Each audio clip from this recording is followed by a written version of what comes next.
Halo, selamat siang anak-anak.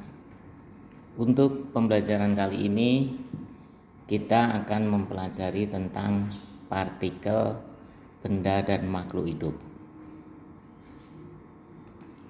Sebelum kita masuk ke materi, Bapak akan menanyakan beberapa hal. Yang pertama, apa yang kamu ketahui tentang molekul?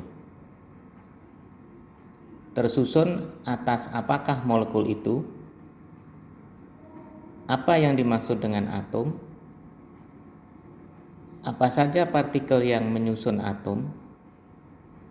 Dan bagaimana perkembangan teori atom? Pada bab ini ada beberapa sub yang akan kita pelajari. Untuk kali ini Bapak akan menjelaskan tentang partikel dalam benda dan makhluk hidup. Nah, di sini ada beberapa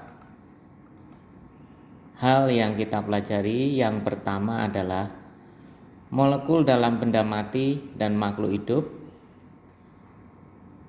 Yang berikutnya adalah siklus nitrogen secara alami. Dan yang terakhir adalah perbedaan struktur molekul H2O dan H2O2. Kita masuk dalam materi yang berikutnya, yaitu molekul dalam benda mati dan makhluk hidup. Ya, di sini di layar ada gambar struktur penyusun daun dan molekul klorofil. Nah, zat-zat yang ada di dalam daun di alam ini tersusun atas materi yang sangat kecil, dan itu biasanya kita sebut dengan atom. Dalam proses fotosintesis pada tumbuhan tersebut memerlukan zat-zat sederhana, antara lain gas, karbon dioksida atau CO2 dan air.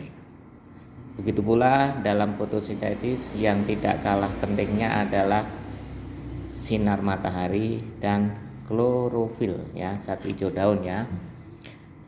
Pada proses fotosintesis, hubungan tumbuhan menyerap sinar matahari sebagai sumber energi untuk menjalankan reaksi fotosintesis yang mengubah gas karbon dioksida dan air menjadi glukosa.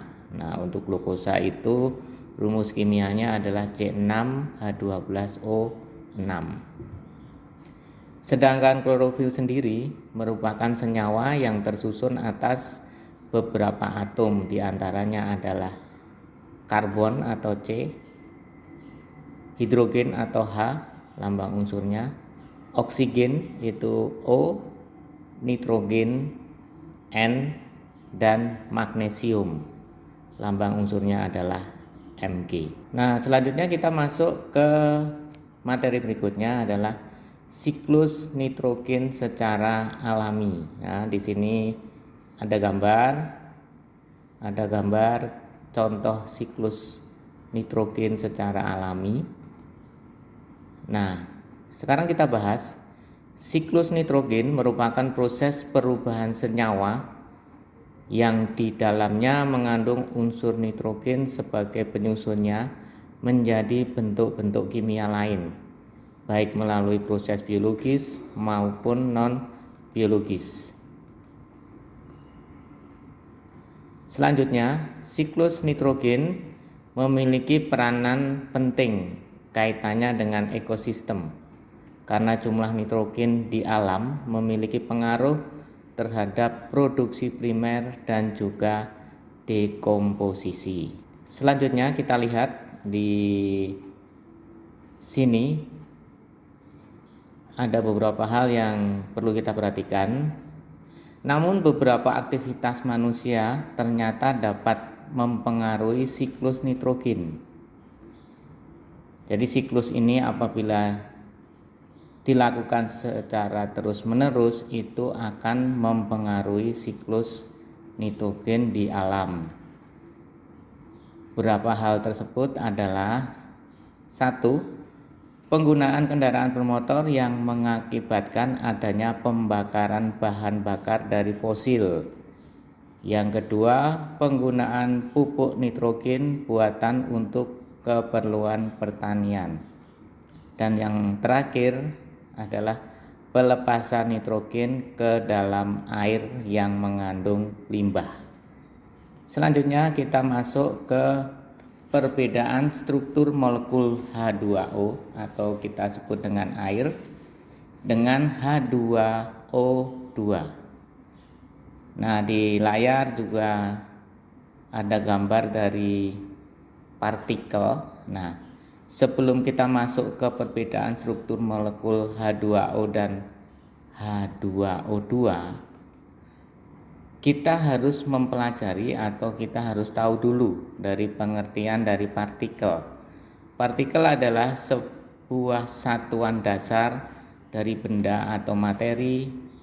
Bisa kita katakan partikel merupakan bagian terkecil dari suatu materi, ya. Berikutnya, selain kita mempelajari partikel, kita juga harus tahu atom. Nah, di sini ada gambar atom. Ada gambar atom. Terus pengertian dari atom adalah bagian terkecil dari suatu materi, ya. Atom terdiri dari inti atau nukleus yang biasanya mengandung proton atau muatan positif, neutron, netral, dan kulit yang mengandung elektron atau muatan negatif. Selain itu, kita juga harus mengetahui apa yang dimaksud dengan molekul, ya. Yang dimaksud dengan molekul adalah gabungan dari beberapa atom atau lebih, ya. Jadi gabungan beberapa atom lebih dari satu itu disebut dengan molekul. Artinya ketika berbicara molekul, maka yang kita bayangkan adalah gabungan dari atom-atom, bukan atom, ya. Jadi misalkan kita mempunyai unsur O. Nah, unsur O kalau jumlahnya hanya satu itu berarti unsur. Nah, kalau jumlahnya lebih dari satu, misalkan O2 atau O3, berarti itu merupakan molekul. Nah, itu disebut dengan molekul unsur. Jika gabungan dari atom unsur yang sama jenisnya, maka disebut dengan molekul unsur seperti yang sudah Bapak jelaskan tadi. Contohnya adalah O2, H2O3, dan S8. Jika gabungan dari atom yang berbeda jenisnya, maka disebut dengan senyawa, ya. Senyawa itu mempunyai sifat berbeda dengan unsur penyusunnya. Contohnya adalah H2O, CO2, C2H5. Nah, sekarang kita sudah mengetahui tentang partikel, atom, molekul. Nah, sekarang bagaimana atom-atom ini dapat mengalami penyusunan kembali untuk membentuk senyawa yang baru, ya. Itu pertanyaannya.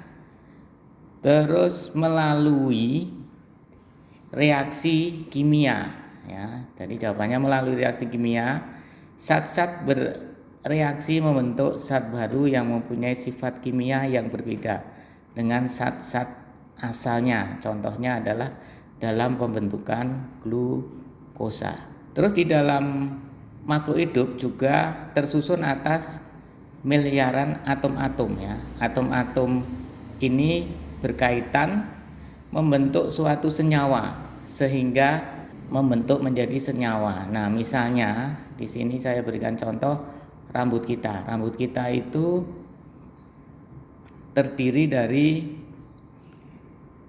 karbon atau C, hidrogen atau H, nitrogen atau N, sulfur atau S, ya. Terus tulang kita itu juga mengandung dari kalsium atau Ca, fosfor, P, oksigen, O, ya. Itu beberapa contoh atom-atom yang ada pada makhluk hidup. Selain itu, amilum disusun oleh molekul berantai panjang ya.